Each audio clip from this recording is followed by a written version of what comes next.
Event Horizon was the culmination of a secret government project to create a spacecraft capable of faster-than-light flight. This one will drive you absolutely mad. Jane disappeared 2 months ago without a trace. He's the guy that writes horror books. You can forget about Stephen King. Clearing out sells them all. The ship doesn't really go faster than light. What it does is it creates a dimensional gateway that allows it to jump instantaneously from one point of the universe to another light years away. Any crew? Negative. This place is a tomb. This is not reality! It's all happening for real, Trent.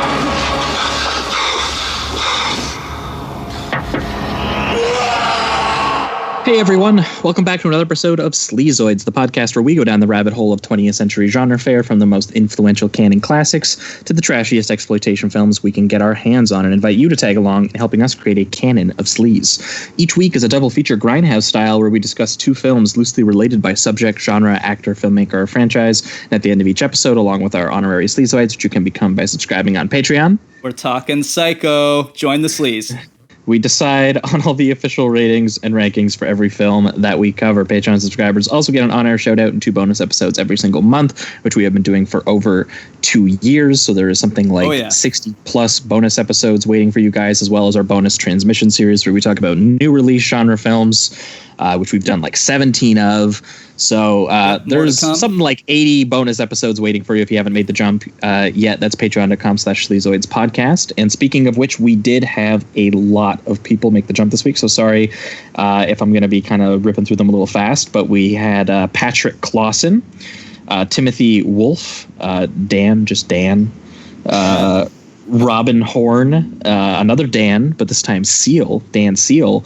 We had Oliver Ryan Bowes. We had Josh Irons. We had Zach, Cody Downs, Noah House, Max Goldstein, Joseph Townsend, Michael Hunter, Joseph Braga, Dom Pagliaria, Thomas Wishloff, a couple of the, and Thomas Wishloff. That's it.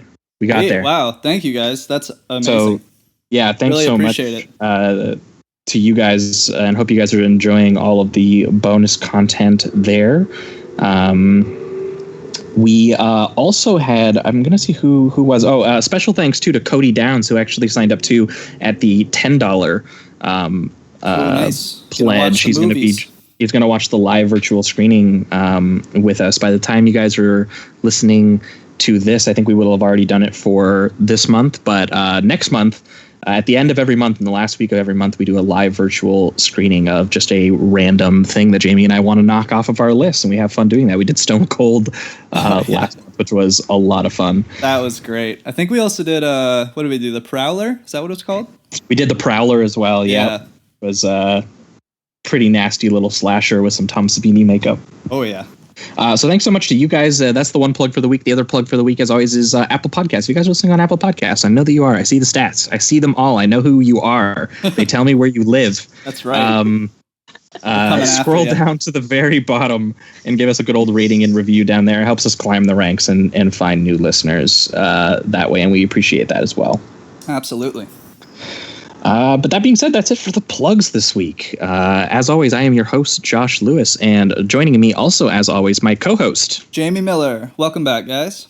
Welcome back. I think 2 weeks ago would have been the last time you folks would have heard from us, and we would have had special guest Chug Twitter expert and Al Pacino stan Robert Franco. Woo! He came on and did Brian De Palma's Scarface and Carlito's Way, two sort of polar opposite tonally gangster films starring Al Pacino doing brownface, which we had a lot of fun talking about.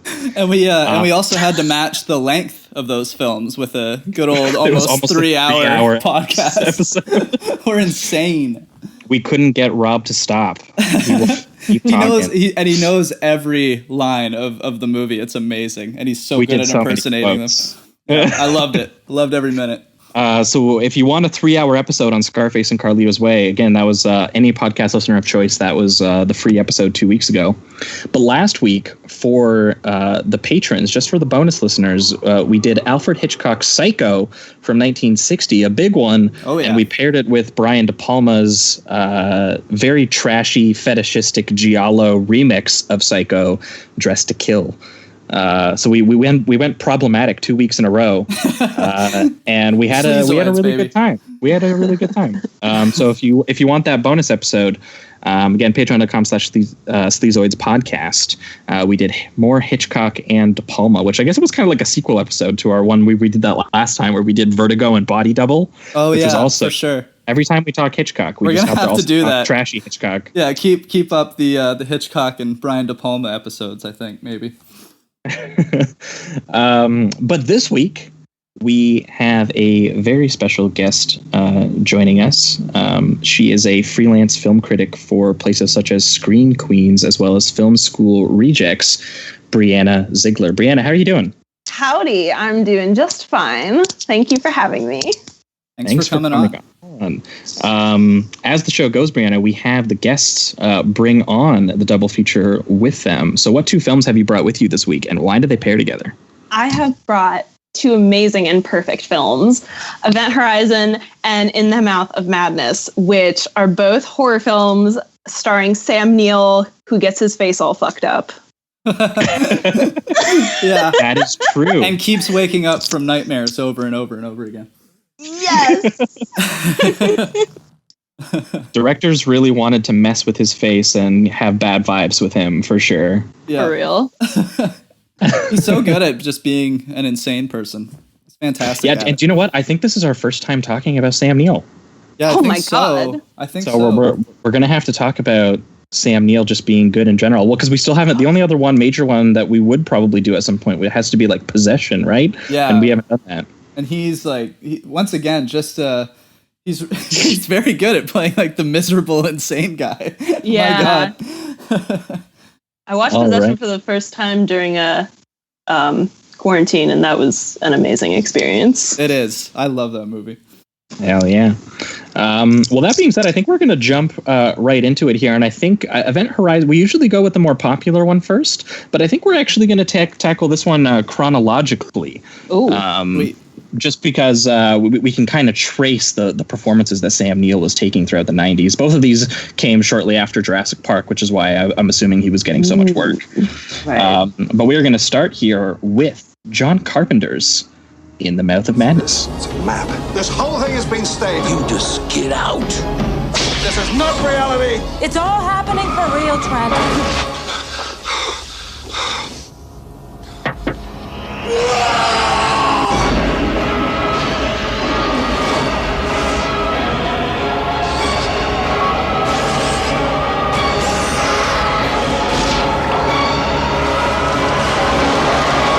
I know this book will drive people crazy. Well, let's hope so.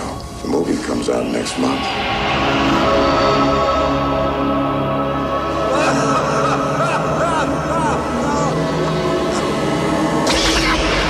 All right, we are talking In the Mouth of Madness, the 1994 American horror film directed and, of course, scored by John Carpenter. The film was written by Michael DeLuca and is a very clear love letter to horror authors such as Stephen King and H.P. Lovecraft, and it is also the third and final movie in John Carpenter's sort of unofficial apocalypse trilogy that started out with The Thing, which we've talked about on the show, and the middle chapter was Prince of Darkness, which we actually recently did on the show with Esther Rosenfield, talking about that one, and Blair Witch Project, I think. And now we are going to finally complete it. Yeah. With In the Mouth of Madness, which Nice. is just essentially John Carpenter in H.P. Lovecraft mode, doing some cosmic, inexplicable horror.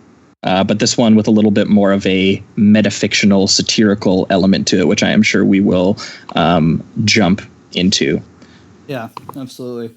I really like just the start of this movie, which is like that awesome like little guitar score that turns into like heavy oh metal. My God. That was what I wanted to start talking about. I'm so glad you said that. Just the like immediate dive into like heavy metal. Absolutely. So good. It's like it's an attention grabber right away. And then and then obviously it's a really good establishment shot, just the cover of the book being made and all that. It's the book printing process. Yeah. Right. Yeah. So the start of the horror. That's to proceed. Yeah, for sure. But then it moves into Sam Neill arriving as a new involuntary patient at a sort of like mental hospital where he's kicking staff members in the balls, but he's apologizing for it. I also like that even the doctor has this kind of like he's barely in the movie, but he has this kind of quirky character personality to him. It feels like John Carpenter always gives every little character something that's kind of fascinating about them, even if they're just going to be there just for that scene. I really liked that doctor's performance. Mm-hmm. In anything else, I didn't look it up when I watched the other night, but I meant to like look him up on Wikipedia because I feel like I've seen him in something else. He has like a really distinct face. Mm-hmm. Are you guys talking about the doctor who he first meets up with, or the doctor who comes in and like analyzes him? The first one he meets, he's like blonde. Oh, okay. He's like a younger guy, and he's like really creepy. Quirky. Yeah.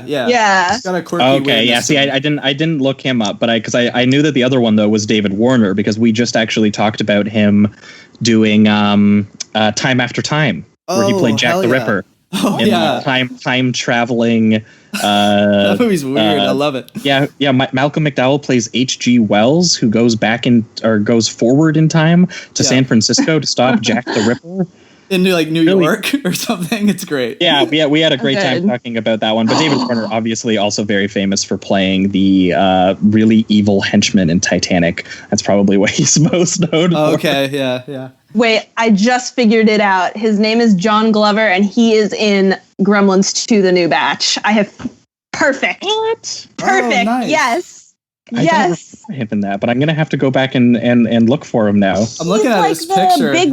He's like the rich guy. He's like the main villain. Oh, or not the villain. the guy who owns the company. Yeah, the big stupid company. Yeah. Look at that head of hair on that picture right there on Letterboxd. What a legend. That's awesome. Yeah, that's so sick. I had no idea. Oh. Yeah, the opening to this is kind of like a little bit like, I mean, not that John Carpenter doesn't have a sense of humor and hasn't always had a bit of a sense of humor in some of the movies that he does, but this is definitely more openly sort of like funny and satirical in ways that John Carpenter at least didn't do in the rest of this trilogy. Because The Thing is really, really bleak and serious. And Prince of Darkness has like a couple of character jokes. Yeah. But like the actual sequencing of the horror in that, as we laid out with Esther, is like really scary. Personally, Prince of Darkness is like the movie of his that really freaks me out the most, just because like it's so existential and surreal in like kind of like the like Italian horror way, like something like Fulci, like the more metaphysical, like the Beyond, something like that is what it kind of reminds me more of. Yeah, like it's use of the mirror world and all that. Mm-hmm. But the way that this just opens, like you can tell that John Carpenter at this point, he's had a couple of flops. He's a little bit, I think, more cynical about sort of like the movie industry as a whole when he gets asked to make this. And also he didn't write this film.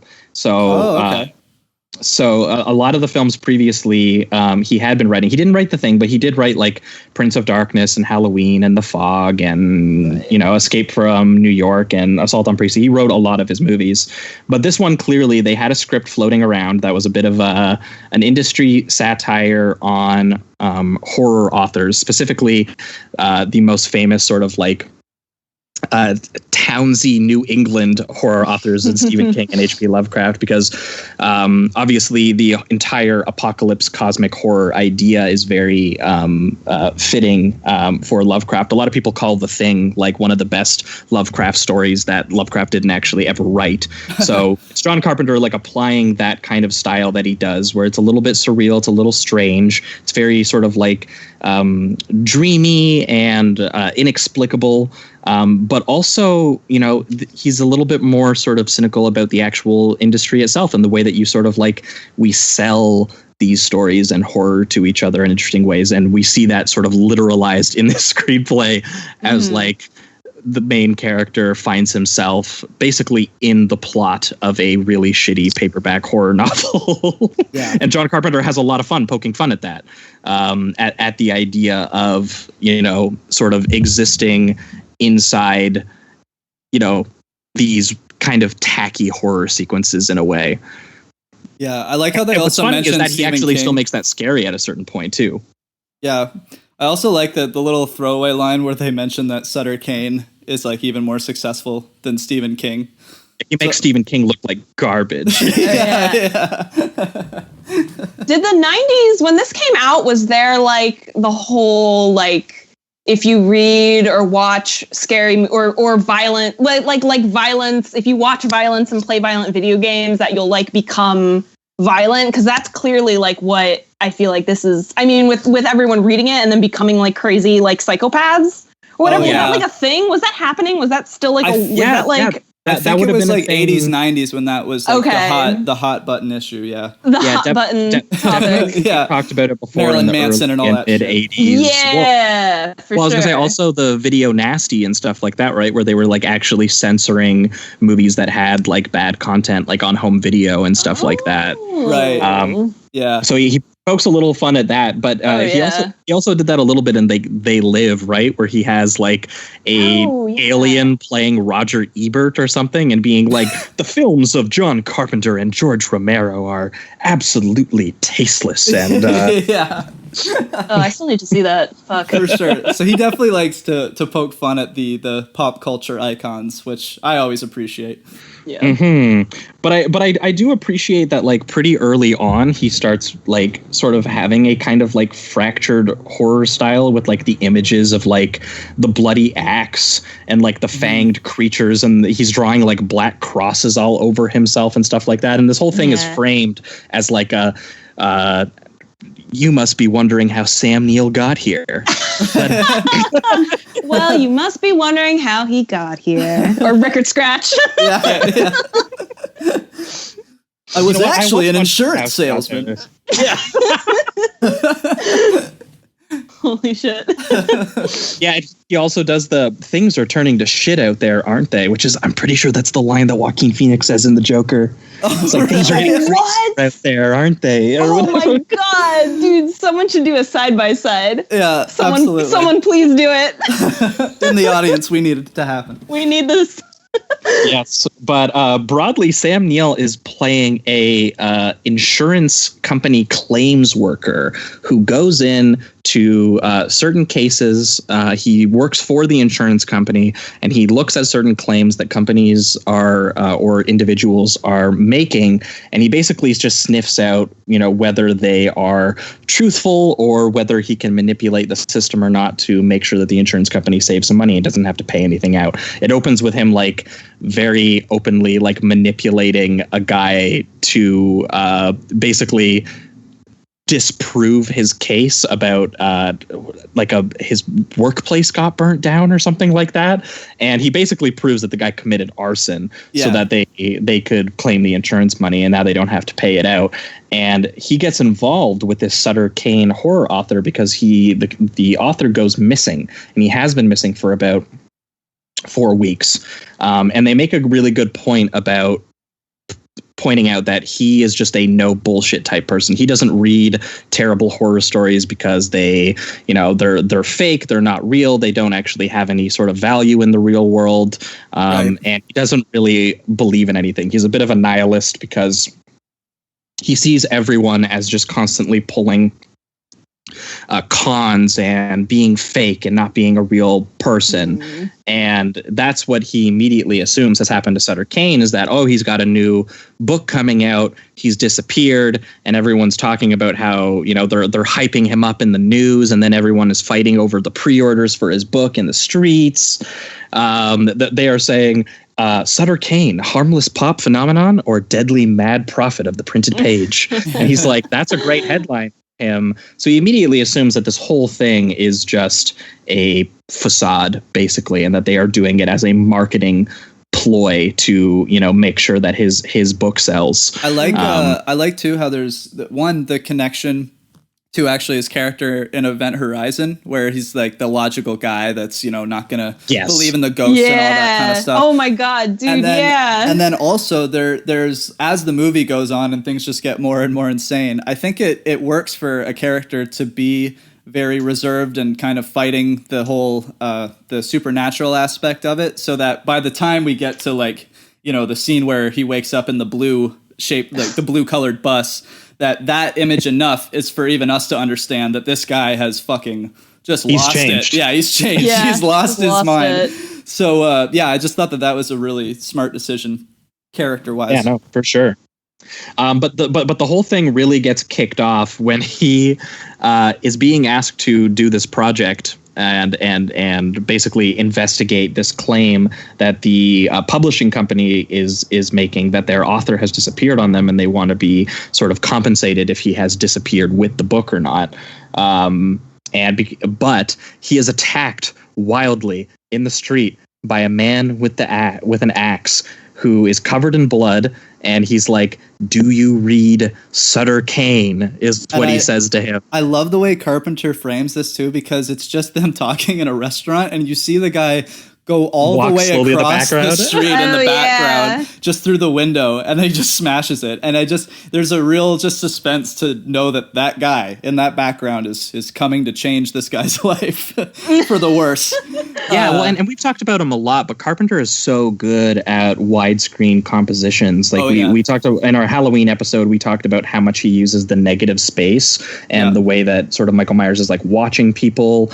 And in Prince of Darkness, the way that he always uses sort of like implied space or holds on images that use a lot of foreground and background information. And that's just another example of that, is you could shoot that scene of all of a sudden that guy just crashes through the window and during their conversation, and it freaks him out. But it's so much more tense having this slow shot of watching him very slowly creep closer and closer. And then we find out that guy is actually the author's agent who read the new chapters of the book and was driven to madness because of it. And then he starts getting a little bit more like, oh, this whole thing has got to be a hoax. The whole mass hysteria, all the rioting. They're all connected to each other, that kind of thing. Yeah, he's seeing posters on the street of the tagline where it's like, if this book doesn't scare you to death, you're already dead. Yeah. When the guy crashes in, I also really like the close-up on his pupils. Like, I'd seen it before. I've seen this movie like once or twice before, but like that shot of the double fucked up eyes like really gets me. Yeah, it's like a changed person. Yeah, like it's more than just like he's gone crazy. He's like totally transformed into something else. Yeah. Mm-hmm. Well, and it also fits into largely the aspect of how Sutter Kane is kind of like seeing everything. Yeah. There's a lot of like people come up to him and say, I can see, he can see you, and things like this. Oh, that's right. Because there's supposed to be this idea of kind of like your entire world is a fabrication by a shitty horror writer is kind of like the idea. So this whole movie is sort of like him, starting to see the seams and trying to like come to terms with that a little bit, because he doesn't believe in pulp horror novels. I forget the exact quote, but he says something about them, they're all the same, slimy things in the dark, someone goes crazy, something turns into a monster, whatever. They're all that's what these stories are. Right. And then he finds himself like living inside of one, and it's it's pretty effective, actually. It becomes a lot scarier all of a sudden. I really like how like skeptical he is, but I feel like when he's sitting at home with the books and he starts putting them together, I feel like that is such a leap. Like each time I've watched this, I'm like, how the fuck did this guy who's so skeptical and so steadfast in his skepticism until like almost the very end, he draws this conclusion from these book covers to put them together and make the map of the place. I'm like, dude, like how the fuck would you think that? Yeah, I forgot about that part too, and that is actually something I wrote down in my notes where I was like, I don't know how you came to that conclusion. How did he do that? He's just where he finds the location that he like wrote the books via that. Well, it does become a little bit more clear later in the film that again, every action that someone is taking in this was like pre-written by the author. Sure. That's sort of like the idea, like guess, it's the same thing. That's why the guy with the axe actually tries to kill him because he's in the book. Yeah, he read his pages and was like, that needs to not happen and come true, because they know that him doing his pursuit that's been pre-written is that he's going to basically unleash the apocalypse on everyone, which he does do. Yeah. He doesn't. Good job, man. He nailed it. He really did. Really brought on the one scene I really, really love is as they make their way to the small town, which I think is supposed to be just the highway scene.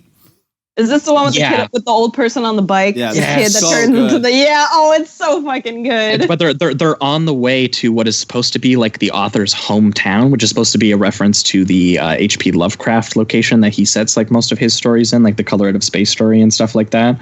Right. But they're on their way to that like small town, and they're basically doing like the Lost Highway imagery of them driving through like a void, and all you see is like the yellow stripes basically as they're going, and there's a biker who goes by them and is behind them like lit in like hellish red like rear headlights, and she sees like the kid on the bike, and then it goes by, and then the bike comes by again, and it's like an old man that just looks like John Carpenter. It's really creepy.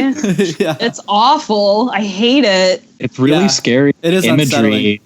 And then they run over him on the car, and they come up to him as he's been knocked off his bike, and what he says is so creepy. He says, "I can't get out. It won't let me out." But it's an old man with a young boy's voice. Oh, the young voice is so fucked up. And then when he drives away, when he rides away, doesn't he like laugh like softly? He looks at them the whole time. Oh.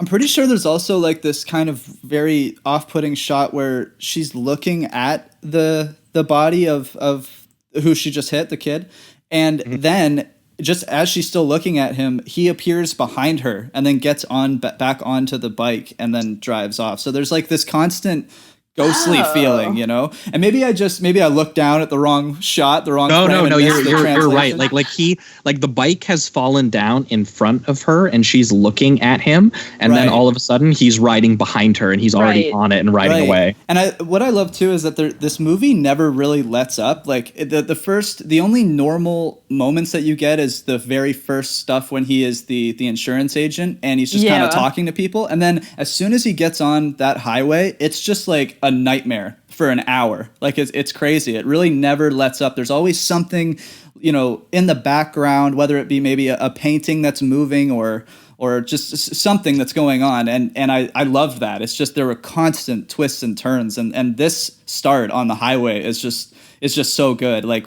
kind of the when she looks over and she sees that they're in clouds, like as if they're flying or something like that. Oh my god, yeah. And then just kind of land into Hobbs End. So it's almost like they went through a portal or something into another dimension. It's really cool. Oh yeah, that's exactly. Yeah, that's what I thought it was. Yeah.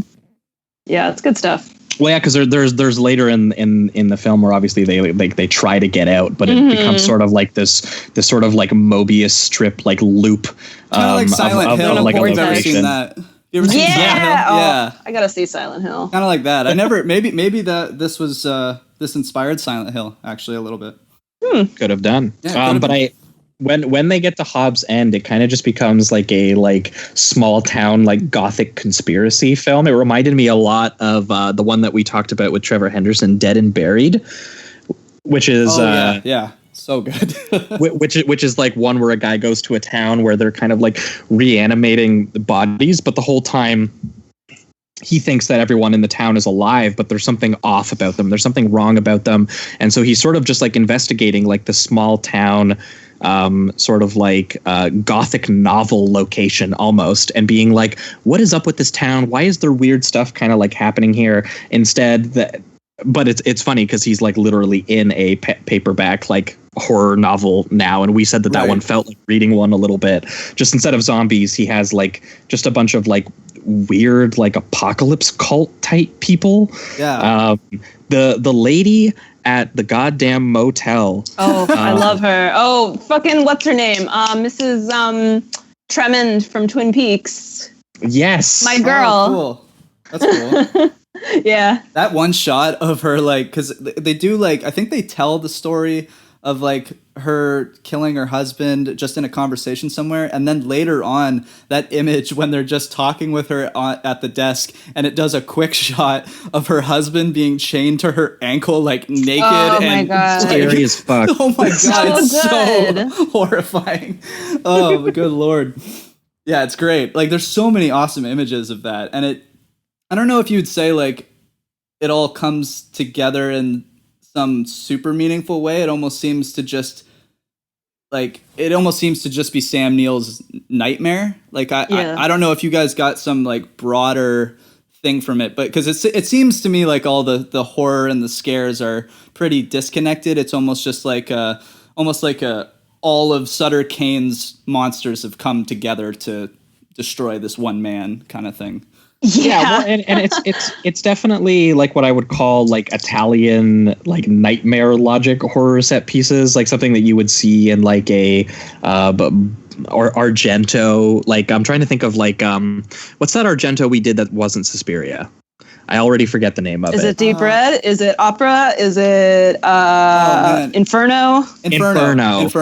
Yes. That's Inferno what this reminds me of, because Inferno is like a series of like really strange, inexplicable set pieces that they aren't really overall connected, except for they are connected in like a sort of like descent into like freakish madness, basically, which in the mouth of madness, that's what he's going for. It makes sense. Definitely. And there's always like a pervasive sense of dread, like you're never safe in either film. Absolutely. And then it only like keeps multiplying because they have so many moments where Sam Neill wakes up and it's just once again in the nightmare, and I just so, that can be a cliched thing, but I think Carpenter applies it so often in this film that it just keeps getting more effective, because then you just never know where you are. Like, you're like, am I in a fucking dream? Is this really happening? Like, you kind of just take on the Sam Neill character a little bit. The blue scene in particular is just so fucking good. Yeah, like because it's really so simple, but it's so at that point it's so haunting. Like, you're like, just make the colors normal, for the love of God. Like, like, we don't need all this crazy surreal shit anymore. He doesn't need any more. Yeah, like, just at the very least, don't make the guy see all blue. Just give him normal colors. God damn it. Protect Sam Neill. From the color blue. Oh, by the way, I just looked this up, so I'm throwing it out there. Apparently Hayden Christensen is in this movie. What? Yeah. Is he one of the creepy kids in the town? I think he is, because he's like really low on the credit score here, or the credit bar, and he's the paper boy. He's the paper boy. Credited as paper boy. Oh my god, he was the paper boy. Oh my god, I'm having a moment. That's hilarious. I'm gonna look this up too. I had no idea. Wait, yeah, that's him. Holy shit, that's crazy. Oh my god, dude, this is legendary. Yeah, this movie's awesome. It even has Hayden Christensen, y'all. John Carpenter discovered. Yeah. Breakout role for Hayden Christensen. Not Star Wars. It was in the Mouth of Madness. It was the paperboy in the Mouth of Madness. Absolutely. Our turn. Yes. Yeah, I really love when John Carpenter goes like full when he goes into the basement of the church, and he goes like full. They find Sutter Kane, the author there, who is like, I have written the new Bible that helps you see. Yeah. And he flashes her with the book, and then there's a bunch of crazy set pieces involving like these like goopy creatures like growing out of the back of his head, and then the woman in the motel starts turning into like a tentacle monster that is using tentacles holding like butcher knives to like chop up her husband in the basement and also like chop up herself. Then there's like mutant children with like fucked up faces. I love the mutant children. They're so creepy. You only like there's that shot where what's her face? Linda is going to the church to meet Sutter, and they like accost her, but they don't do anything. They just call her like. Do they ask where's my mommy, or they ask her if they say something about mommy? They're just weird. And there's just like that one shot, like there's a wide shot of like all of them, and then it closes in on one, and the face is all fucked up with like boils, but like it's not too weird. And then there's the little girl, and her face is really fucked up. She's got like sharp teeth, like all sharp teeth, and like I think her eyes are all black. And and then it never goes back to that. It's just like, well, that's how these kids are here, I guess. Yeah, crazy demon children. They're just fucked up, I guess. Yeah. Well, because you do get a sense of like Sam Neill spends this entire movie basically like trying to have autonomy and trying to control his situation because he is a guy who sees through the con. He's the guy who is going to, figure out what's really happening here. But what we are sort of very moodily led to understand is that everyone else is sort of in their own way, like kind of made peace with like the fate of they are fictional beings inside a universe that an author has written. And you do get like this kind of weird sadness on the periphery from like those characters, like the mutant children and like the weird mob meeting that takes place on the street. Like when he goes into that bar and the guy tells him like, I don't remember what came first, like us or the book. Yeah. And he's like, reality. And he's like, reality is not what it used to be. You're all alone. I love that line. Oh man, that line and that line, he says, reality is not what it used to be. And then I think Sam Neill says something. And I'm like, I'm taking a break from Twitter, but I wanted to, in my mind, I wanted to post something about like that having to do with like coronavirus or something. It's like reality is not what it used to be. And then I forget what he says, but it just made me think about like the pandemic. Yeah, and then I was like, oh yeah, this movie is like an apocalypse film. Oh. Yeah, exactly. Yeah. So relevant. Yeah, no, and he does say something about how he says like you're all alone or something like that now as he's like grabbing the shotgun to like blow his own brains out. Right. And Sam Neill is basically like, yo, you don't have to do that, man. Like we can control this. We can do something. And he says, I have to. He wrote me this way. Yeah. And then poof, goes off. And there is something like really scary about the idea of like, not having any control. Predetermined destination. That it is sort of predetermined. And also there's something very funny about it being predetermined by like, as they say it, what's the line? Oh yeah. God's not supposed to be a hack horror writer. Because I think they say that he's like outselling the Bible or something. And so that's what he says. And that's kind of funny because that's what he eventually has to come to terms with, is that his God in this movie is a hack horror writer. And John Carpenter also, who was called sort of like a hack genre filmmaker for a certain amount of his career with certain films. Yeah, so here he is sort of very like tongue-in-cheek using that of here's a guy who's like coming to terms with he has to live in that sort of like universe, and that it is actually way more creepy than he would have ever given it credit for. Like maybe he's like, man, maybe I should check out those books. They seem pretty scary. Yeah, one of my favorite scenes too is when there's a girl crab walking with her neck twisted off and maniacally laughing. Oh, that shit! Yeah, that good image shit. Was just that definitely reminded me more of like his The Thing kind of work for sure. Just that really crazy body contortion and all that. That was awesome. I also really love the scene where he talks in a confessional with Sutter Kane and he tells him that his books suck. I thought that was just hilarious. He's gone through all this hell and he's just like, you know what, man? Still wants to tell him his book sucks. Yeah. Still not a fan. It's scaring the hell out of me, but I still don't like your writing. It's great. I love that. You can't help it. Yeah, and he says that his plot is that when people lose the distinction between reality and fantasy, that's what will summon back the old ones, the ancient ones, or whatever. That's going to kickstart the apocalypse. And so his entire career as a writer has been trying to sort of like blur those lines. And he's like, I've sold over 18 million copies. That's where he says the thing about more people believe in my work than they do the Bible.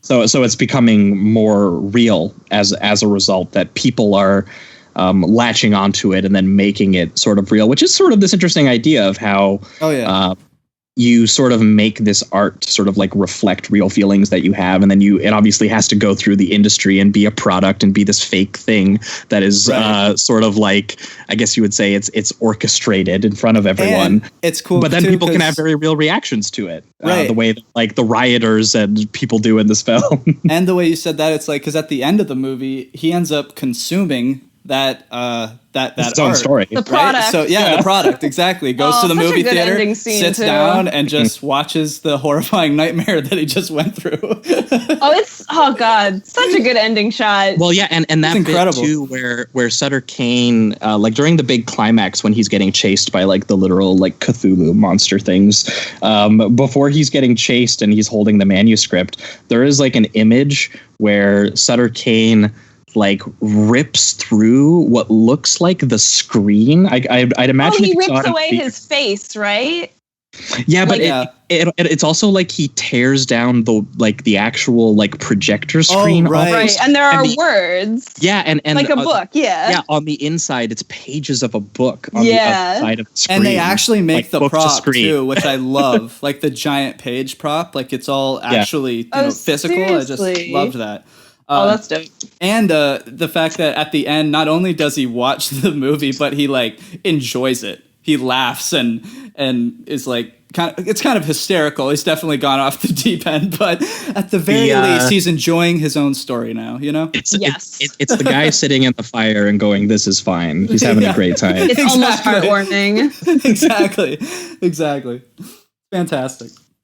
Yeah, I do really like too the sort of like mirrored, like predetermined aspect to it, where he also becomes the dude with the axe, and he like murders that kid in the street, which is how we find out how he got put into the mental asylum, because he goes back and he like burns the manuscript, but then when he returns and says, "Yeah, so Sutter Kane was an insane dude, and I got rid of that manuscript," and they were like, "What are you talking about? The book's been published for like 3 months. Like the movie's already been in production. It comes out like next month."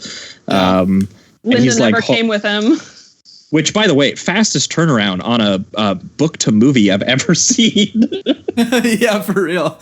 Yeah, they got to work. But yeah, then that boy at the bookstore comes up to him and he's like, "Are you enjoying the book?" And he's like, I think the kid says something like, "Yeah, it's great" or something. He's just like, "Perfect, then you will have seen this coming" or something. Oh my god. Hits him in the head with the axe. What a way to murder a child. Or I guess a teenager, I guess, but whatever. Yeah, so but then it gets judged like a meaningless hallucination, and then the apocalypse does kickstart, and outside his like cell, he sees like monsters tearing people apart, and he hears like the radio announcing that there's like monstrous creatures, including like mutated humans, and an outbreak of suicides and mass murders and extreme violence and everything like that. Walks up to the movie. His first thought is, "Hey, let's go check out the movie version." And I like that when he goes in, there's popcorn there. The apocalypse is still going around, but he got himself a little thing of popcorn. You can't stop Hollywood. You can't stop them.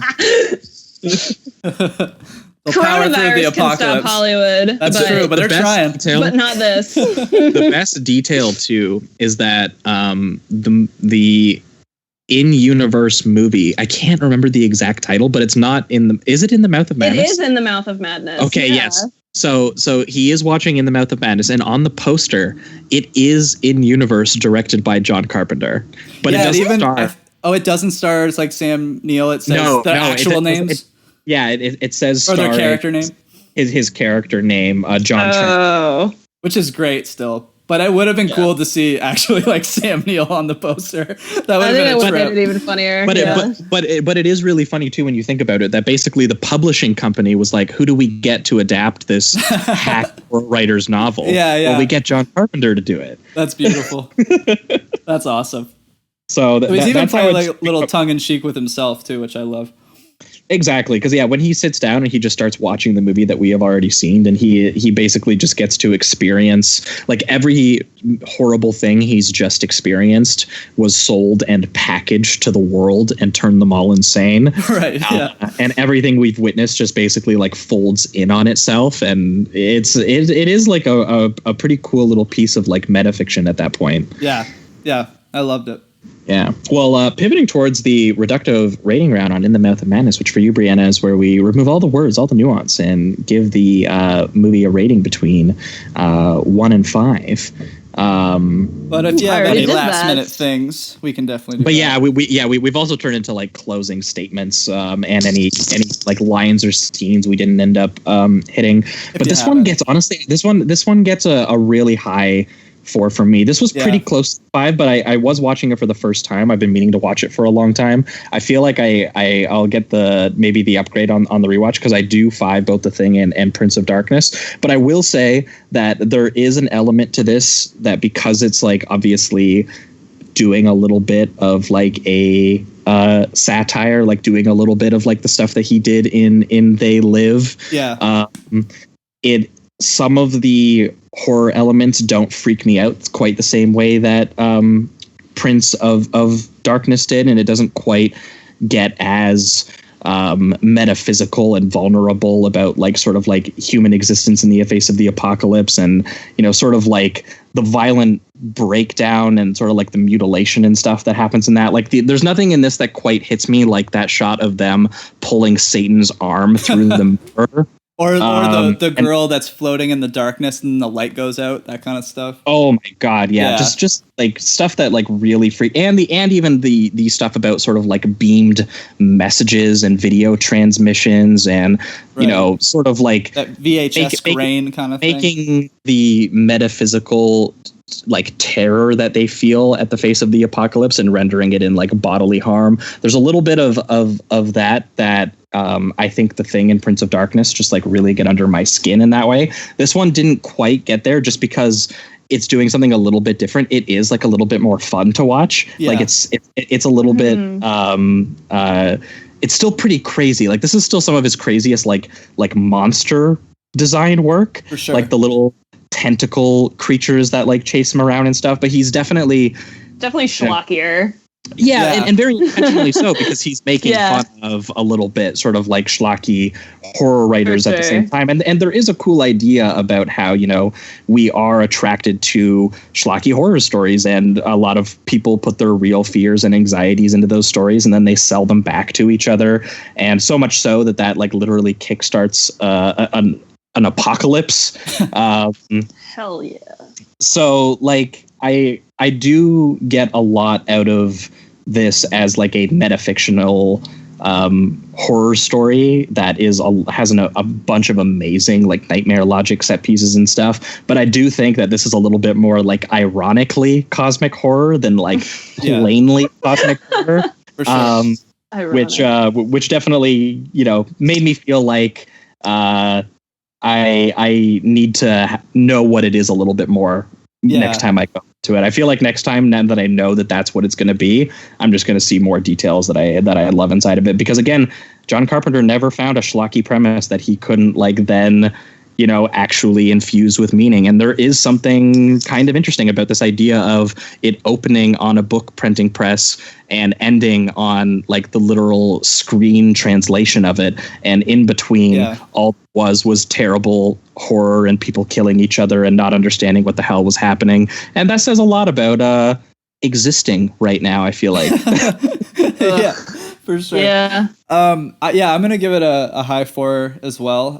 It did get pretty close to the 5 for me too. It just might need some more time on it. I loved from the moment that he's like in the car on the highway set towards Hobbs End. All those nightmare sequences were just just amazingly entertaining. Like, I loved not knowing whether or not I was in a nightmare sequence or not. Like, all the constant wake ups that Sam Neill has to do, and then realizing he's still in his demonic landscape is but that's awesome. literally just what reality is now. Yeah, exactly. Oh my God! Just waking up over and over into again. a new nightmare. Yeah, exactly. I loved that. And then at the end, it made me feel kind of like how I felt watching this film because of the satire. It's like you're laughing at certain things, but you're also laughing at such like horrifying imagery all at the same time. So it makes you feel kind of like hysterical in that sense. And I really loved it. It was a ton of fun, and I'll definitely be revisiting it because I think it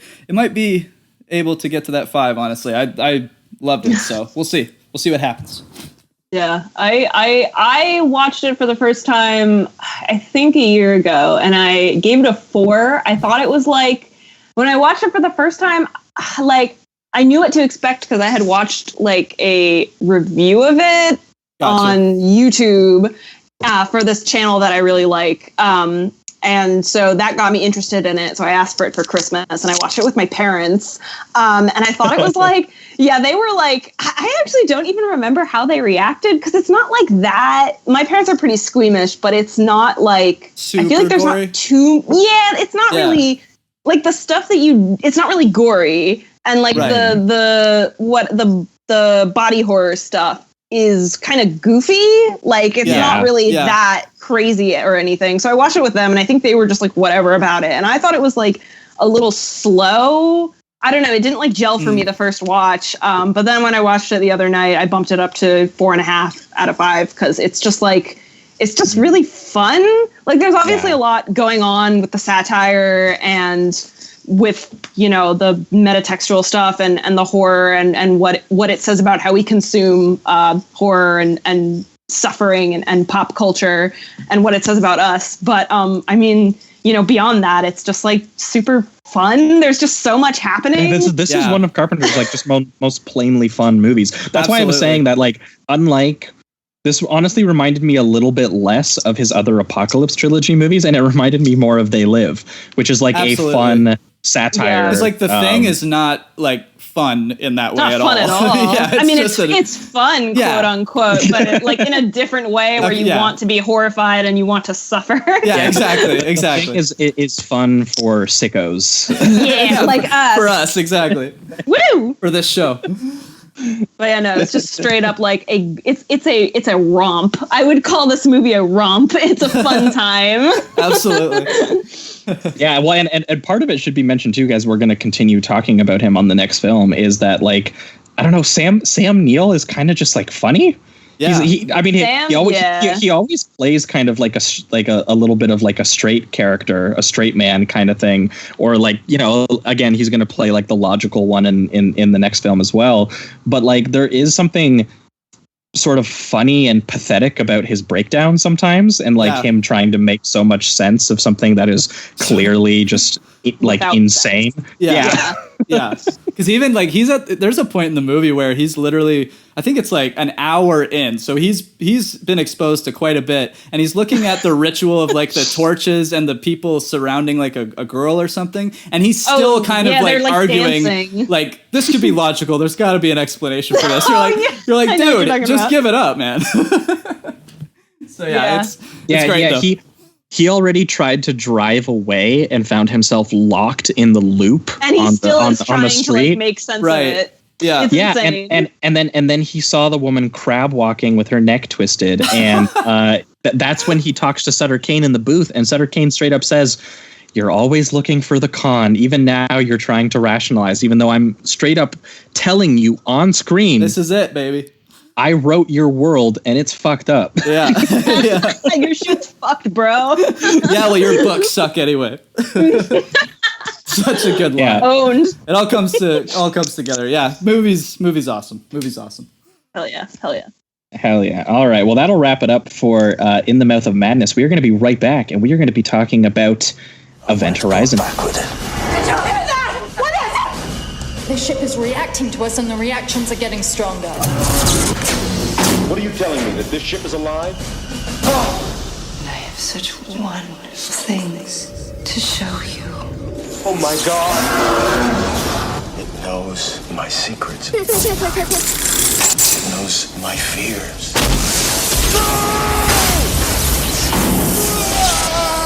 Vacate. I want off this ship. You can't leave. She won't let you. God help us. All right, Event Horizon time. Woo. Let's do it. Let's fucking go. Yeah, boy. I'm ready. Infinite space, infinite terror. Is that the tagline? Yep. Oh yes, so good. All right, we're back. We're back. That's how we and jump. We are talking Event Horizon, the 1997 science fiction horror film directed by legendary auteur Paul W.S. Anderson. Oh yeah, baby. The man, the myth, the legend. As I've said before, this entire show is just one long grift for me to get Jamie to accept Paul W.S. Anderson as an auteur. That's the that's the existence of this podcast. I'm looking at the films that I've watched from him, and I think I've liked every single one. So so far it's working. Yeah, I liked Resident Evil, time. AVP, Mortal Kombat, Death Race remake. So yeah. Didn't he also direct that Pompeii movie with the guy from Game of Thrones? He did. Oh wow! I don't think I saw that one. Oh my God! You got to get on it, I guess. And then he spent an entire decade and a half just taking the IP of Resident Evil and making Matrix movies with his hot wife. Yeah, pretty much. The ultimate wife guy. He is the ultimate wife guy.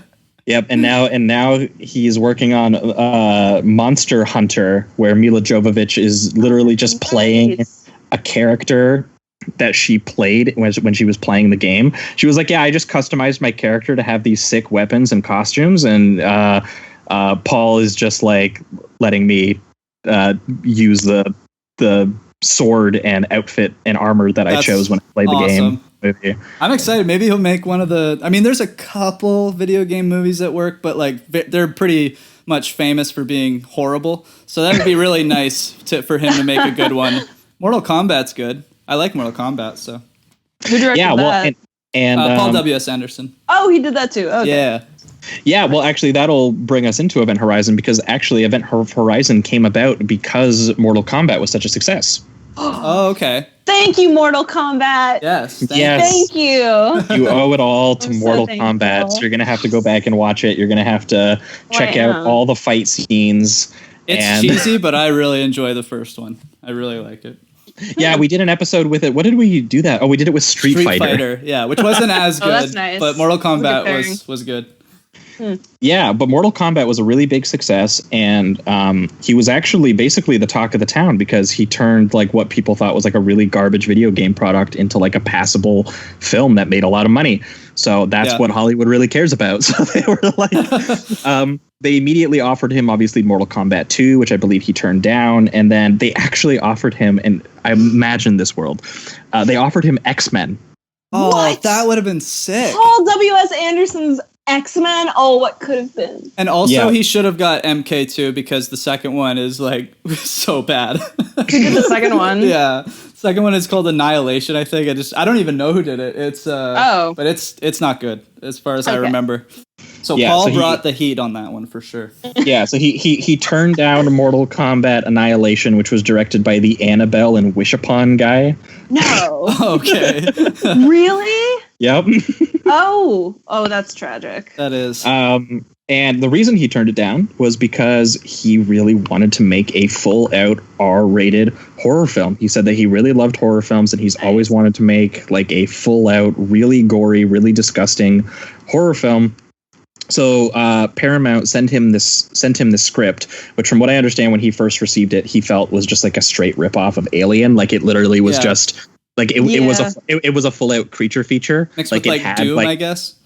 Yeah, it had like aliens on the ship, and they were like tentacled, and like he was like, I want more of like a sort of like possession haunted house kind of story in space, something a little bit more metaphysical than necessarily literal. So he's the one who actually incorporated in the writing all of the elements to do with sort of like the dimensions to hell and the idea of like a spirit coming back and like a spirit taking over the ship and all of that stuff.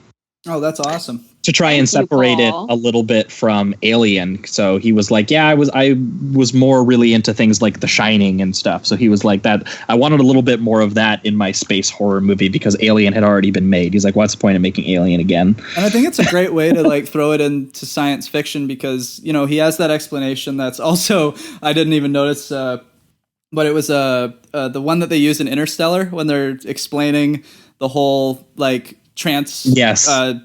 going from one point of the galaxy to the other or whatever, the folding and then going through with that whole paper thing. The fastest route isn't a straight line. It's literally folding like the entire reality so that the 2 points are like in the. And that's a great idea to have with this kind of like supernatural, ghostly phenomenon that's going on. I don't know if you'd say it's like a scientific explanation, but it's kind of cool that they go for it, you know? Yeah, well, and I mean, they also pull apparently from a little bit of that. They pull it from Warhammer 40,000 or whatever. Okay. Apparently, the writer said that that was like a really big inspiration because their starships in that, I guess, do like this thing called the warp, which is like the exact same thing that they describe. And by doing that, actually, they enter places that are infested with like demons. And there are ideas about sort of like ships and possessions and things like that. Did they mention Doom at all? They did not mention Doom, but Doom you would have to think would be a little bit because it's the same straight thing. up dimension like to hell. Yeah, the portal to hell through Mars or whatever. So yeah, it is a crazy like combination of it's like a lot of science fiction thrown together. That's what it felt like while I was watching it.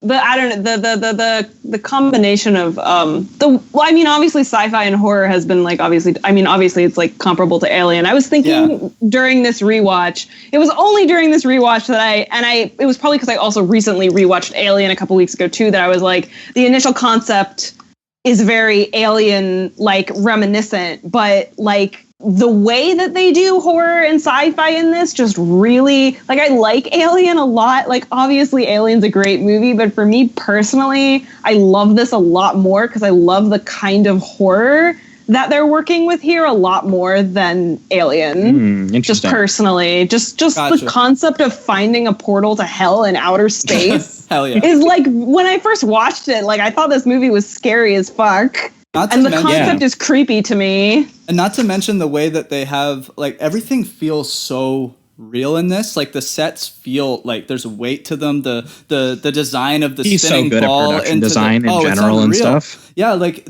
even the details of like the inner workings of the computer in the ship. Like when Sam Neill goes into that kind of like cube-esque space where it's all green and it shows all the chips. Yeah, like, that kind of stuff was fantastic. Like, you really did feel like you could like almost draw out the layout of this ship. It's very well done that way. The sound is really good in this too. There's like a scene where that stands out where they first enter the event horizon and the globules. I forget what that is. The globules themselves. Do you know what I'm talking about? Like there's something leaking in the ship. Right, and the globs themselves look really cool, but then the noise they make is like so visceral. And there's like there's multiple other moments where there's like squelching and like just really visceral, disgusting noises. Yeah, especially it's so good. It's worth mentioning that like, the version that we have is actually like quite gross, but the version that was supposed to exist of this movie, I wanted to bring this up, was supposed to be absolutely like, repulsive. The lost version. I think that's part of the reason that I was kind of held back on it, because I did read that prior to watching the film, and as much as like the stuff that they do show is really good, and even it kind of cool, it works in a cool way that it's just flashes of incredibly detailed. When I watched this when I was young, I found the sequence where they flash back to the footage of the previous cruise log, where demon orgies. Where they're basically like cannibalizing and like raping each other in like a full like blood orgy. Especially that one shot of the guy holding his eyes. Like, and then saying something. I don't even know what he says. Maybe it's in Latin or some shit. He says the Latin, Yeah, and he's holding his eyes. How fast that was cut, like really just like, and how quickly he like basically like sort of fragments those images into your mind just like really freaked me out, because I watched this I think my dad had a copy of this on DVD, and he had also the Kurt Russell one, Soldier, which is also Paul W.S. Anderson, where he's like sort of like a sci-fi movie where they pick kids from birth to be like brutal killers and they train them and stuff, and Kurt Russell's in it. Either way, it's actually pretty good, but that was why I was able to watch this, and it's pretty gross, but it's not like Event Horizon gross. So when I put this one in, like I just watched this when I was like way too young. It joins like Child's Play and RoboCop in like movies that I'm like, hey, those look cool, and then they have absolutely disgusting things in them, and they've been imprinted in your brain forever. Well, yeah, when Jason Isaacs gets dissected and hung upside down and all his guts are on the floor. I like that it's such a like far away shot of it too. Like you don't get very close. I feel like that's such a good way to present that as just wide, and you see enough. You don't need to see any more than what it shows you. That death reminds me of like a death that you would see in like the Hannibal show. I was gonna say, yes. It reminded me totally thinking that. Yeah, Hannibal, and then obviously I think this would probably be inspired by Hannibal and maybe this movie as well, but the Midsummer death as well, when that guy's hung up. Oh my God, he's like hung up in the same way too. Yeah, totally the same. Yeah, speaking of new movies ripping off of this, by the way, this I know where you're going with this. Maybe. Well, I was gonna say, because you posted a screenshot side by side of Annihilation. Yes. The bit of like the blood veins and like corpses really running up the wall, like mold or like vines or something. Kind of like it felt like it was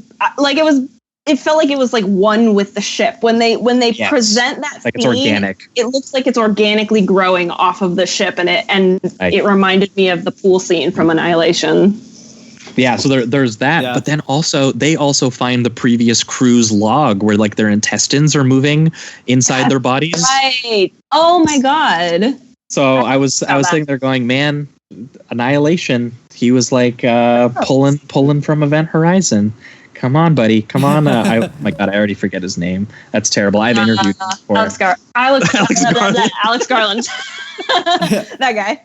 Sorry, I wanted to go back and talk about what was I thinking? The lost cut of this movie. I feel like the only way this movie could really benefit from additional footage is like, and there probably isn't any, because what happens to the crew is what happens to them, but I almost wish what happens to the crew was gorier, because I feel like what we see from what happened to the previous crew is enough, and I think it works. It's what I like about the movie, is that it only shows us these very little bits. Like, I love, like, my favorite kinds of horror movies, unless it's like I'm wanting to watch an excessive gory horror movie. Right. Like, when I really want to be scared, I want a horror movie to have restraint and to only show me like a little bit, because I find that like so much scarier. Right, your brain does the rest of the work. Yeah. Exactly. So when they show us these little bits, we only know so much of what happened to this crew. And I think that is far scarier than what excess they could show us of it.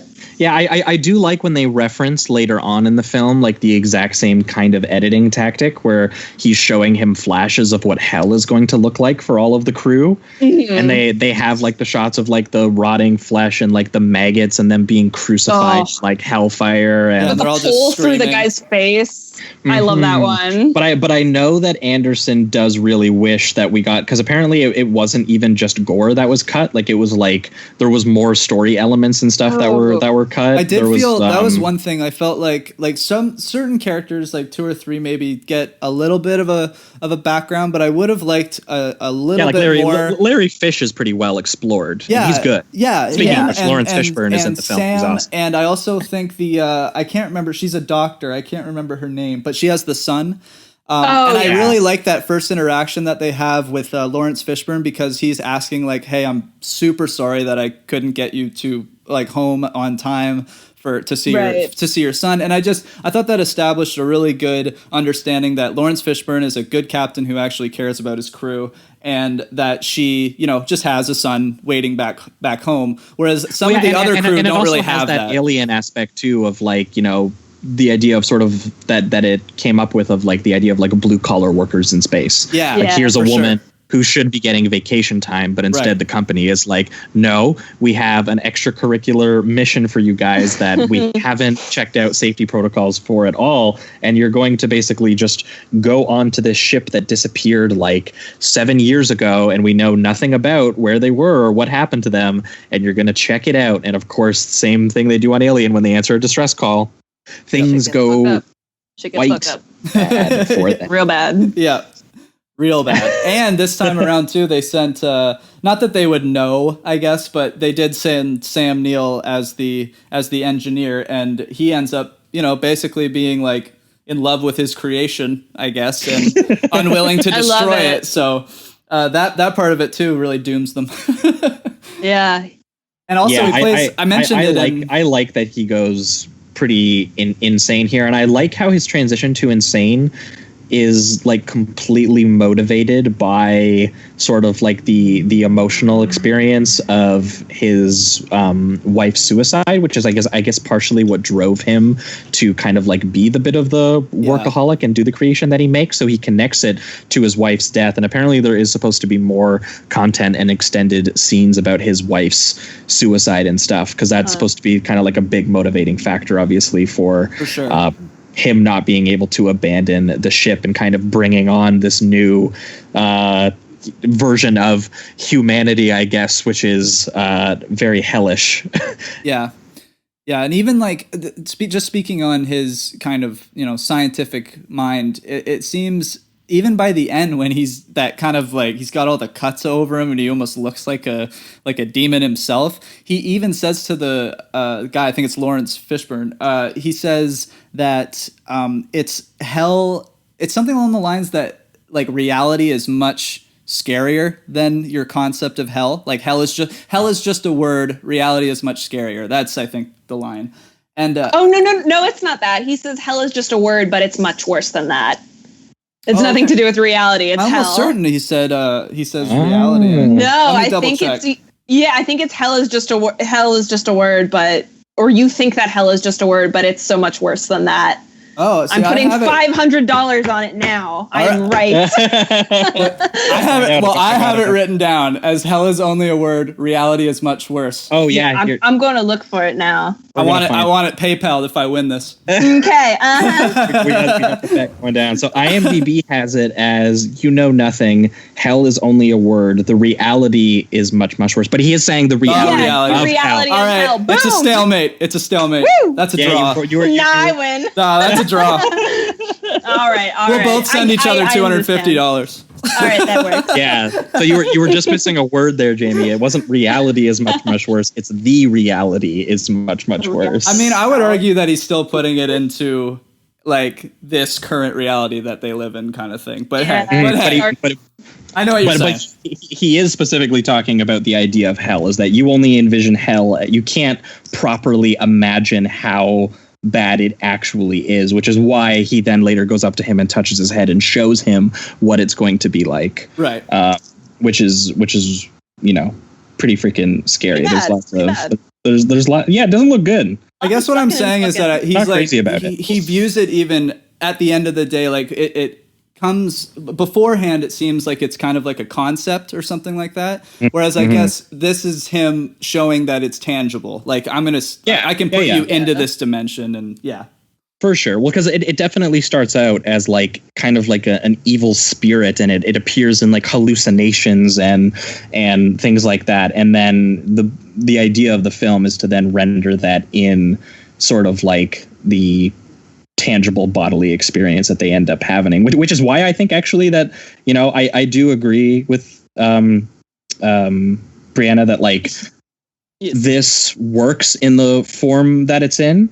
Like the way that there's only interspersed gore is still like I think it's like effective in the way that he's been forced to cut it down. But the fact that he does want to address this idea of it being sort of like this sort of more spiritual or intellectual idea and then rendering it tangible, there would actually be a sort of a thematic purpose for having more of a bodily experience that these characters go through, because he does show portions of it, and the descriptions he's made about what that video log looks like in full where he like hired like real amputees to like and he hired porn actors for like graphic nudity. All right. I do love this. I love this movie as it is. I definitely do. It is a perfect film to me. But that being said, like if there was ever some way to get the full cut, I obviously want that. But isn't it like Lost Forever? Version. It's like Lost Forever, isn't it? He says that all of the original footage is basically gone except for a VHS copy of their 2-hour and 10-minute rough cut that they have. Well, I want to see that. Yeah, we need the pornographic version real quick. Dude, I want that. Fuck. But yeah, Paramount was like, absolutely not. We are absolutely cutting this down. And also they were on time constraints because something to do with they had to have it out before Titanic because they thought the Titanic was going to like completely destroy them or something like that. Yeah. So they wanted to have it out, which is how, you know, he only had like 4 weeks of editing versus like the 8 he was supposed to have or something like that.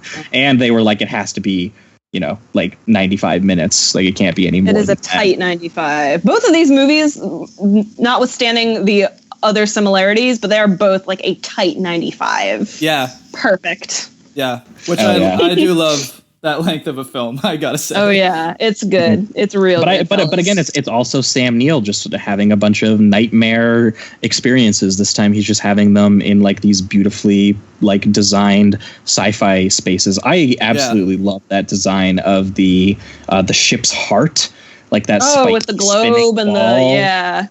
It's really good. It looks so real. Like, how did they do that? Is it CGI or is it like some sort of miniature or like? Oh yeah, it's I think it was a combination of miniature and set. Nice. That one. Yeah, because it's unbelievably real looking. Almost everything in this. Even when they enter that kind of like eye-shaped hallway, that long corridor, it looks like everything looks like you could touch it. It's really, really good set design.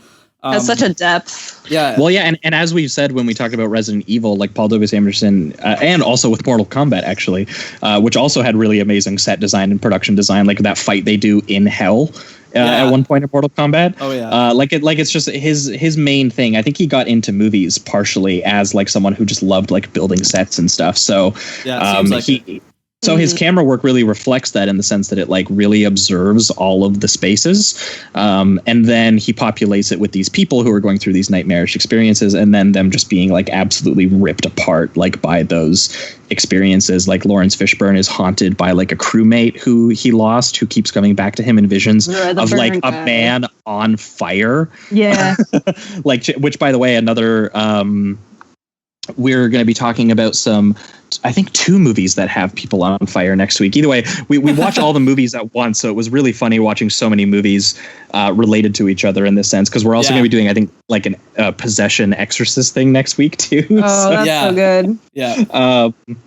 But yeah, no, I really think that he did a good job especially that he looked at the script, which was so blatantly like an Alien ripoff, and then doing his own thing entirely. Like the horror is completely different in how it is like people walking through these nightmare hallucination sequences, and then it starts driving to it either. No, not at all. It's just creepy. Like when she goes after her son, and then the son like leads her to fall, and that shot of the dummy falling and hitting the sides of his set and like looking like her neck and legs are breaking, hitting the ground and like exploding. And it's a full wide shot too of her just laying down on the like that crate. It's it looks very painful. With just like broken limbs and stuff like that. And even if you like Alien, you like the brief sort of interludes where they talk about a little bit of like the philosophical elements and stuff. There's a little bit of that in here. Jason Isaacs speaks Latin, apparently. Right. He's just a fucking spaceship like medical guy who just happens to know Latin. So that's a great coincidence. Really like comfortable. Yeah. Really helps. Thank God. Helps them out. I also like their like slow kind of descent into discovering all the things, like even something very subtle like the way Jason Isaacs, when there's a moment where they're all kind of fighting and Jason Isaacs, to calm the one guy down, I guess, puts a scalpel to his neck and then kind of realizes like, oh fuck, I just did that. Okay. And I liked how it slowly got into the craziness as it went. Because it does take a little bit. I mean, you have your images here and there, but that last like half an hour is just nonstop. Sam Neill's like descent is also, I feel like it's from the get-go. I mean, once you're introduced to the spinning orb that opens the gateway to hell, you have this shot of him with it in his eye. Yeah. Like he sees it in his eye, so you already know its influence is like there. Yeah. And like watching his gradual, because it's been with him the whole time, and just like I guess being with it again is like bringing it all back out, and now he can kind of go into full bloom. Yeah. Well, yeah, and think about the opening scene too, where he has the nightmare about his wife for the first time, but it transitions into the original Event Horizon crew as like the camera sort of like moves through the ship with all the floating objects in it, and then it finds the one dude's body who has like cuts all over his body as he suddenly like awakens and screams, and the camera like goes into his mouth, and then it wakes up into Sam Neill waking up from the nightmare. So like he sets up in the opening shot exactly where this film is going, and Sam Neill is basically just an accelerationist. He's just like, we should just fucking let hell in. I love his gradual, like every little thing that happens to them, he just has some like half-assed excuse as to why they should ignore it and just keep staying on the ship, and it's just so funny. And like I love when Fishburne is at the point where he's just like, all right, fucking stop. Like, I know, he's stop like, giving me this bullshit. Yeah, I am done. What is happening? There are obviously demons. Stop saying it's not demons. I love how they quickly, I feel like, believe that the ship is haunted. I feel like they get on board that there's some nasty shit going on, like right away. And Sam Neill is still like, well, I don't know, guys. There's another explanation for this, but all of them are like, it's ghosts. Yeah, it's fantastic. I also the just speaking on kind of the gore and the violence and stuff. That one scene with I believe, I can't remember his name. He's the younger kid they call like Baby Justin. Bear or something like that. Yeah, Justin. And that one shot of him as the decompression is happening. And he's his covering eyes his and eyes, and it's just blood like floating in the air, and his veins are popping out of his arms and stuff. Like that stuff is so effective. It was absolutely horrifying. Really good space horror right there. Yeah, well, and that's followed by Sam Neill like dissecting Jason Isaacs and letting his guts fall everywhere, and then tearing out his own eyes because he's like, where we're going, you won't need to see. Oh my god! Feel. Yeah, and he's like, the ship is pure chaos, pure evil. It's alive. And he says, look at her. Isn't she beautiful? and Lawrence Fishburne gets like a Hannibal line 2 decades before he would ever get a Hannibal line. And he says, your beautiful ship killed its crew, Doctor. Yeah. Wait, but also Sam Neill, like, he scratches his eyes out, but then he has his eyes back again when he goes full, like... He has no hair and he's all scratched up and he's full like how like I don't know. Question. Yeah, his eyes like pop back in. It's like he's fully transformed. Well, yeah. I was gonna say at that point he can like transition his form apparently. Oh yeah, because he goes from the guy who's burning and being a vision, right? Lawrence Fishburne to then turning so it's into almost Sam like Neill. Sam becomes the ghost that's been scaring them the whole time. It's weird, like he's taking on the shapes of their fears. Because it seems like he kind of like welcomed the possession, unlike everyone else who was sort of like resisting it. Absolutely, he saw like an opportunity to sort of like, I guess, sort of like be back with his wife in a way. This is a Christopher Nolan movie now. Yeah, dead wife. I feel like he also wants to embrace the hedonistic pleasure of it, just accepting the carnal desires. For sure, I think so too. It might be like a way of him kind of letting go of the pain of losing his wife and just embracing all of the hellishness. Yeah, for sure. Yeah. Very just good. Like it's already pure chaos, so let's just let's just have a good time. That's a good motto for now. Demon orgy, it's everybody. Already pure chaos. Yeah, it's time for the demon orgy. Let's go. Fuck yeah, tits out. Tits out, dicks out. Let's do this. Well, and it's you guys. With both of you. Anyway, yeah. Look, Sam Neill said it, okay? He said it in the movie. If you watch it, you'll see. For sure. He totally said it. That was one of the deleted scenes that Paul W. Sanderson had to get rid of. When Sam Neill says tits out. Tits out for Satan. Right. And then that's when the image of the giant tank filled with blood just explodes everywhere. Oh, yes. That's another great scene. That's another very Shining-esque scene. Yeah, he literally stole that from the elevator scene. Yeah, for sure. Well, and you know what sucks about this whole thing is that Paul W.S. Anderson basically never made a gory film again because of this experience. Yeah, not awesome.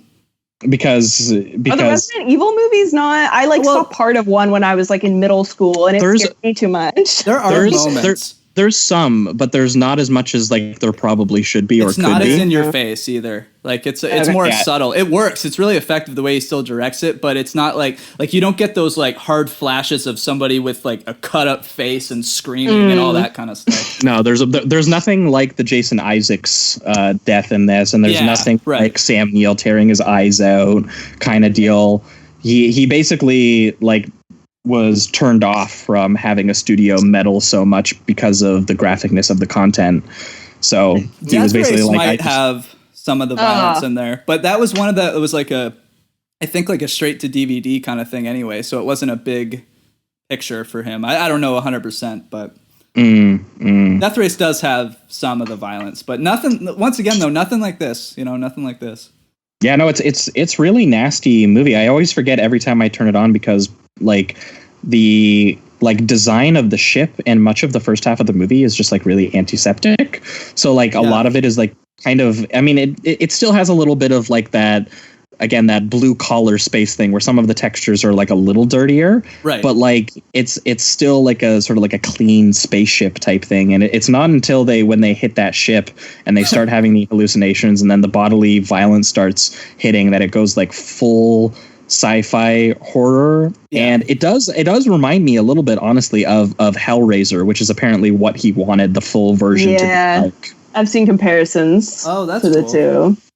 Yeah, well, because that's supposed to be full interdimensional sex and gore stuff, and he definitely wanted to sort of achieve that with this. I mean, we talked about Hellraiser on the show, and there's a part where that dude is he sort of how you were talking about how Sam Neill goes full hedonistic or whatever.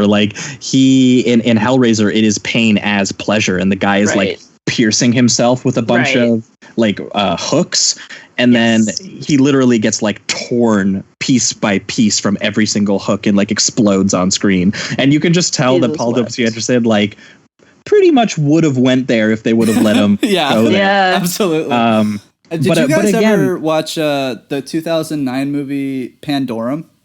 No, but I've heard of it. Yeah, it's with Ben Foster and Dennis Quaid, and while I was watching this movie, I was like, this has to be the inspiration directly, because it's got the same vibe where it's they kind of in this one they end up just kind of waking up in the ship already, but it has that same vibe where Dennis Quaid is the captain and he slowly goes insane and all that kind of stuff. So it even has very similar set design, which I found interesting. But yeah. Just throwing it out there. Yeah, Event Horizon is a surprisingly more influential film than people give it. A lot of people cite it as there is a reason it is Paul W. Anderson's most popular film just in general. Right. This is the one that's not really connected to a franchise in any way. It was purely, this is what he would have been making if he could have made, if he had the choice, because this was it. He made PG-13 blockbuster films for people prior to this, and when they gave him a blank check, this was this is what I actually want to be doing. Right, yeah. So, and you feel that, and I wish he got to do more of it, because this is again a sort of Alien inspired, but also Doom inspired, also Hellraiser inspired, that has a full out society level cannibal orgy happening in it at a certain point. Yeah, and so all the references that we're making to compare this to is all stuff that I also love. So it's got to be, I mean, if we're pivoting towards reductive rating around this one gets a solid to maybe even a high 4 from me, just because I watched this one like quite a few times on DVD, and it is the Paul W. Sanderson film that I have gone back to the most. A big part of it too is that he really got an all-star cast together. I love watching Lawrence Fishburne and Sam Neill and Jason Isaacs just hanging out a little bit for good portions of the film. You can see Lawrence Fishburne doing like a little bit of a tryout for some of his Matrix stuff that he was going to do, being the crew captain of a spaceship, and like for sure. Yeah, he's great in this especially. I'd probably. Sorry. Oh, I was going to say, so though I mourn like the 2-hour cut of this that went full Hellraiser, like this is like a really nasty sci-fi horror film. Lots of really gross textures and lots of possessions and mutilations and portals to space hell. So what's like, not to love about that? I'm also gonna give it the 4. You've got him there. Y'all have convinced me. Woo, the 4. It is solid. So bring him in. Set design is unbelievable in this. Like once again, it feels like you can like just touch everything, including that huge spinning globe that goes into another dimension. It's just it feels so real and has weight to it. It's fantastic. And also I think you mentioned it, Jamie, but that microchip like vent that he goes into, it reminds me that's of the all movie like Cube.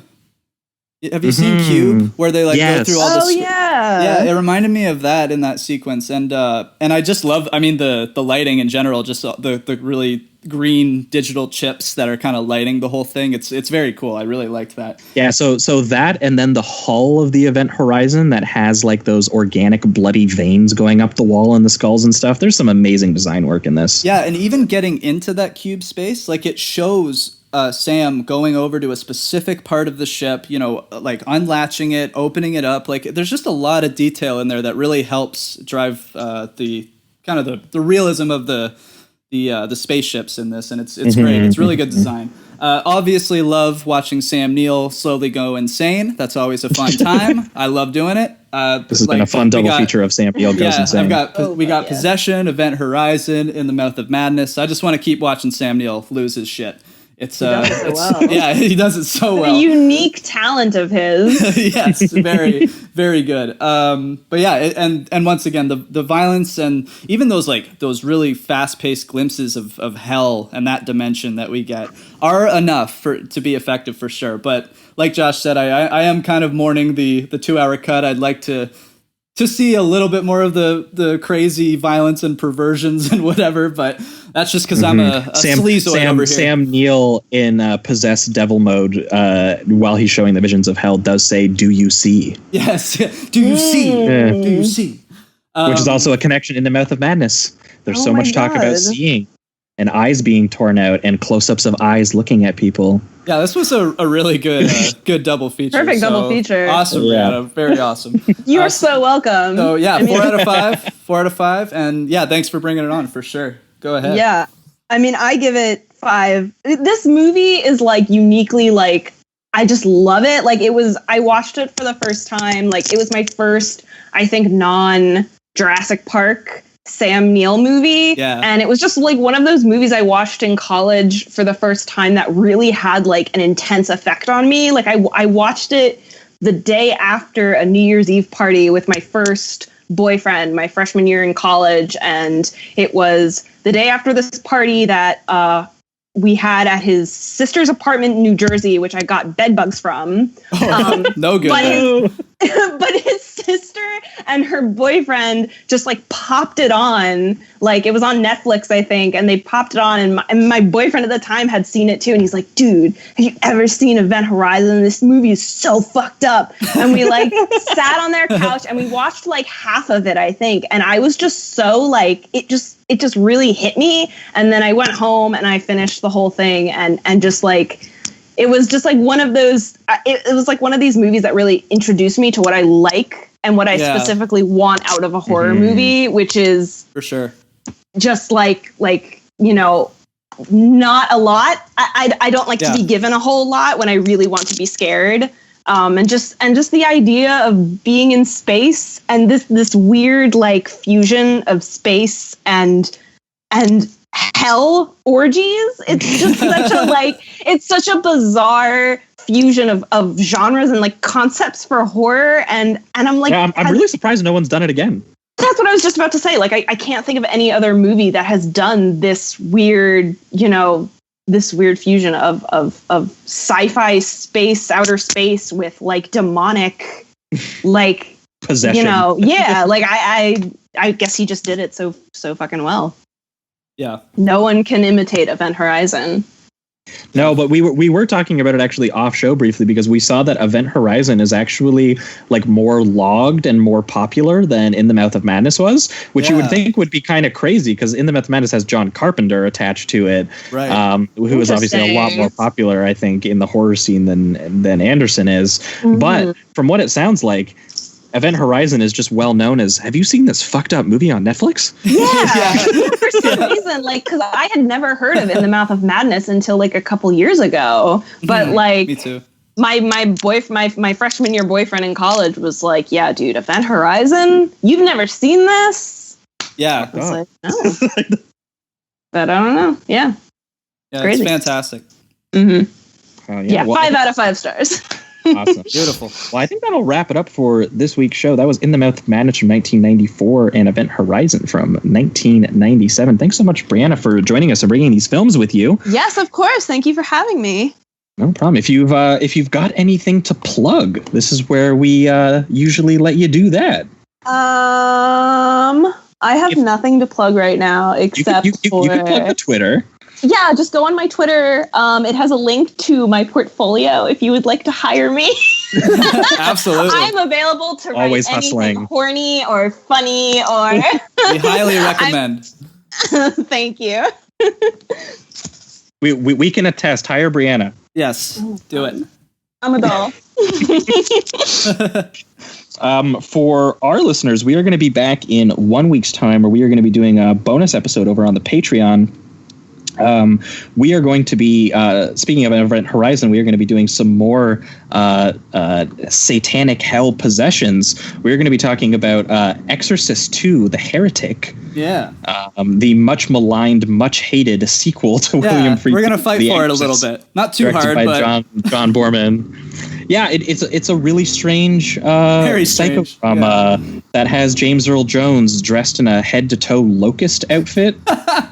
Like he's in like Temple of Doom or something. Yeah, it's either great. way, it's gonna be a good time talking about that, and we're gonna be pairing it with The Visitor from 1979, which is one of the weirdest films I have ever seen. Yes, just me too. in general. It involves Lance Henriksen being a satanic basketball team owner who tries to get his girlfriend pregnant with a Satan baby so that his telekinetic daughter can have a brother to help her blow shit up and take over the world, I guess. Yeah, and kill people with birds. Franco Nero, the guy who plays Django, is Jesus in it. John Huston is his disciple. This yes, the guy who directed the Maltese Falcon. This is all real, folks. He is Django Jesus's disciple who is trying to stop this from happening. And Glenn Ford, the man from The Big Heat and other noir films, is investigating this cosmic conflict about a basketball team owner in Atlanta who is trying to like Rosemary's Baby his girlfriend. Yeah, and there's also an army of bald children, so it's got it all. You know? Army of bald children. 90% of the violence in the film is done by birds. Yeah. Ooh, very nice. I'm listening. So he was obviously a big Hitchcock fan. Huge Hitchcock fan. So, but it also involves Satan trying to possess a small child. Yeah, that's always fun. So we're going to have a fun double feature next week. Or again, patreon.com/Sleazoids podcast for that one. And then in 2 weeks' time, we are going to be back with a guest, and we are going to be talking boxing movies. We are going to be doing John Huston, yes, the director of The Maltese Falcon, who also stars in this movie, The Visitor. Somehow we make these connections. We don't even try. I swear to God. Don't even try it. we're going to be talking about his boxing movie starring Stacy Keach called Fat City from 1972. And we're going to be pairing it with Shinya Tsukamoto's Tokyo Fist, the guy who did Tetsuo the Iron Man, really sort of insane splatter horror films. Yes, he made a boxing movie in Japan, and it is basically as gory as any other Shinya Tsukamoto film. As a boxing movie, that's awesome. I can't wait. It's the only boxing horror film I've ever heard of, so we're going to be talking about that in 2 weeks' time for all the free listeners. Fantastic. But that being said, that'll wrap it up for everything this week. Thanks so much, guys, for listening, and keep it sleazy. Keep it sleazy.